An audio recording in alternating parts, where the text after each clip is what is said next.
Next up is a guy who helped me come up with this idea. He's super creative. He's a partner and the chief digital officer at Deutsch LA, which is a creative agency in Los Angeles. He's one of the most accomplished digital leaders and marketers of his generation. He's overseen and developed innovative advertising and marketing campaigns, products, and platforms for brands including Volkswagen, Target, Taco Bell, Nintendo, Diamond Foods, Dr. Pepper and Snapple, Burger King, Domino's, and Best Buy. You know, I love that one. You know, daily ticket prices are going up. We all know that. There's justifiable reasons for it, but it's a challenge, right? Particularly getting more people to the slopes. And the reality is that if you look at the last 20 years, the business has more or less been flat. And I think we've lost over 300 mountains over the last 30 plus years. It's not all doom and gloom, and I know many in this room are having success, but the reality is that the status quo is not working.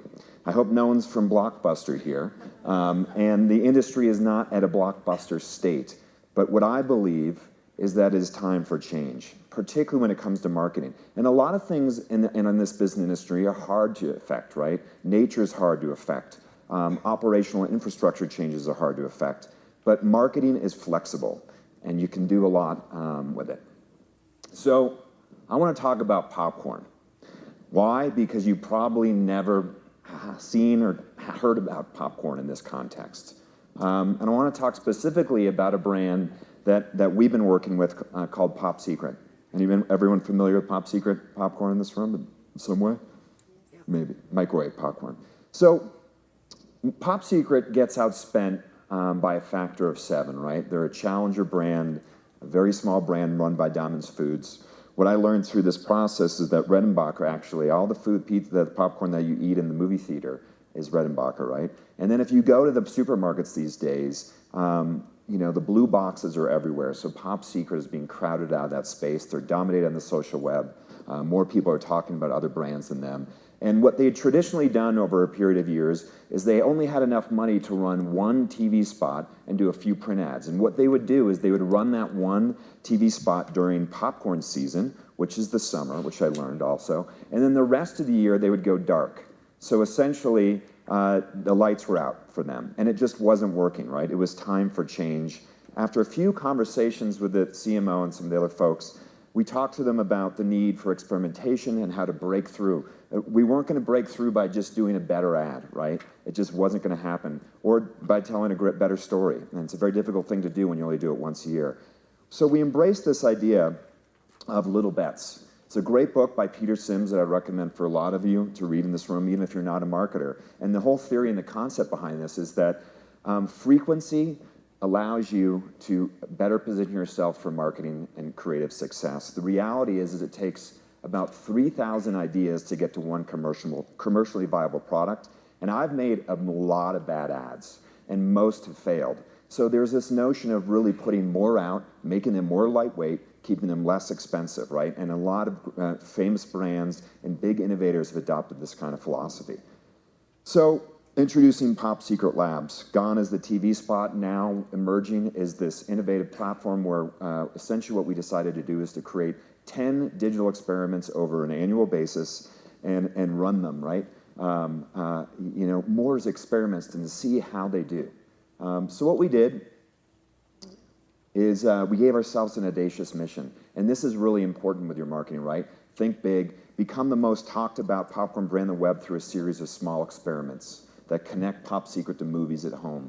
If Orville owned the theater, we wanted to own the home experience. So we made a bunch of little digital experiments. One was a Chrome browser extension to help you search the web. Another was a partnership with Rotten Tomatoes to help you find your movie critic. And the most successful one we did was this thing called Perfect Pop. And Perfect Pop was an application that helps you not burn your popcorn. I've burned a lot of popcorn bags, and I think many people have, but we wanted to bring utility and create some use around this. Sales were up, we became the most talked about brand online, and we got a lot of downloads. So here's a quick video on it. Roll the video, please. Nothing ruins a movie more than a bag of burnt popcorn. And let's face it, that popcorn button on your microwave isn't exactly reliable. So Pop Secret decided to take matters into their own hands. Introducing Perfect Pop, There's now an app to keep you from burning your popcorn. So we put Perfect Pop to the test. Rejoice! The days of you eating burnt popcorn are over.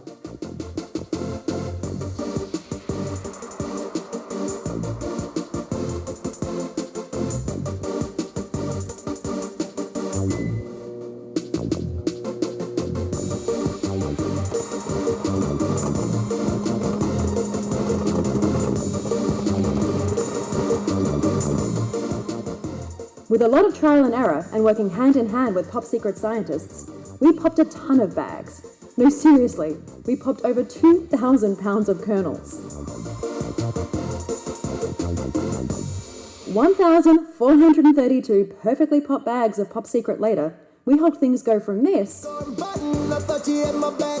My kitchen's filled with smoke and the whole damn bag is black. My mom's gonna be mad at me for stinking up the place. Burnt popcorn sideways, side face. to this.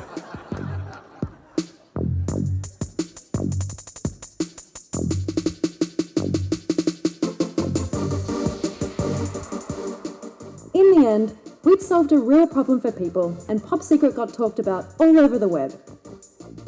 Perfect Pop was one of the top 10 most downloaded food and drink apps for 6 straight weeks. May you never burn another bag of popcorn again. Subaudible frequency emits a signal, and a spritz of popcorn comes out of this unit. So we only made 30 of these. These were prototypes, right? They weren't finished products. We gave them 25 to tech influencers, donated 3 to charity, and within a month, we had 444 million earned impressions, and that actually made it the second most successful ad that we had done as an agency all year, and that includes some of our Super Bowl work. And to me, what's exciting about that, again, is that we did a bunch of these experiments, and it took a long time, but you're starting to see real ROI against this type of experimentation on marketing. So what can we learn? What can the industry learn from some of the mistakes and the successes we've had? One, you don't have to blow everything up. You can experiment on the edges of the business. Just think small, try small, test and learn your way in. I really love what's happening in the Mountain Collective. You know, that feels like something that is just beginning to get momentum, but it feels like it's happening adjacent to some of the business, but doing something. The next thing, you know, really is solve problems, right? Create value for your customers. Don't just push messages out there. You know, I think the popcorn app, the Perfect Pop, is an example of really creating some utility and solving unmet needs. You know, Copper this year just released Sherpa, kind of ways for snowboarding and skiing. It's an early stage product, but it solves some problems for people on the mountain. It's a great first step. The next thing, invent with purpose. You know, a lot of clients come to me and say, well, you know, why, you know, I don't want to do this if I don't know what I'm going to get. There has to be some measurement. There has to be KPI attached to it. You know, what we did with all that Pop Secret stuff was we met weekly. And again, we are trying to become the most talked about brand online. So we are always looking at share of voice. And that was the metric that we always pushed against.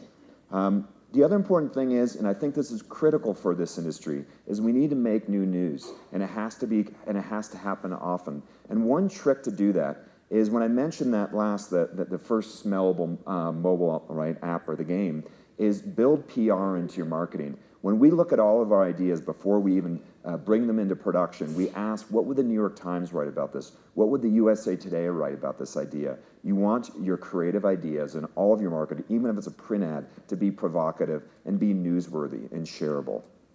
You don't have to do that, but you got to do something interesting.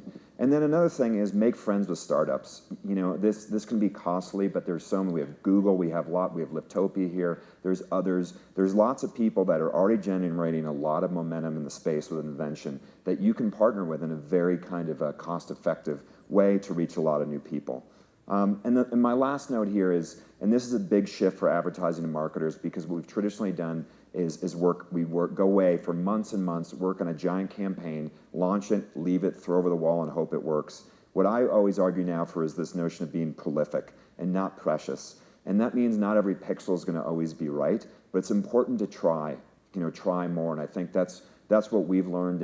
And this notion of kind of experimental marketing, little bets, is something we're trying to apply to a lot more of our client business these days. So thank you. Go to space. Have fun.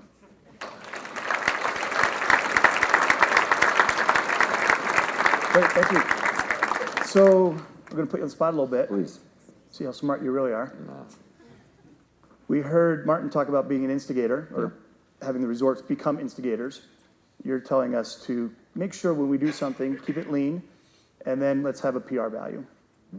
So what can the ski industry do other than hire Red Bull to do another one of those things? What could they do to come up with something creative, like Smart Pop, and get some PR value out of it? Anything that you can think of? I think that, our approach always is that start with a focused and finite business challenge, right? What's the brief? What challenge are you trying to solve? I mean, again, really for Perfect Pop, if you look at that, is how can we win share of voice back without a lot of money? That was really what the challenge was. And then we all got in a room with the client and huddled around that problem. And then you start thinking, okay, well, how would we know that our audience, moms, are using mobile apps more and more?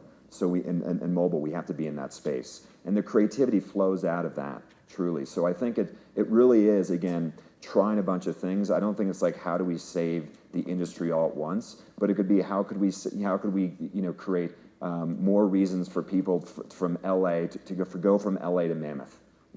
That could be a challenge, like driving traffic. So I think it's, again, just being really strategic about what the challenges you want to solve, and then get the right mix of people in the room. I mean, get people like Martin in the room, get people that know social, get technologists in the room. The more diverse thinkers you bring into that scenario, the better.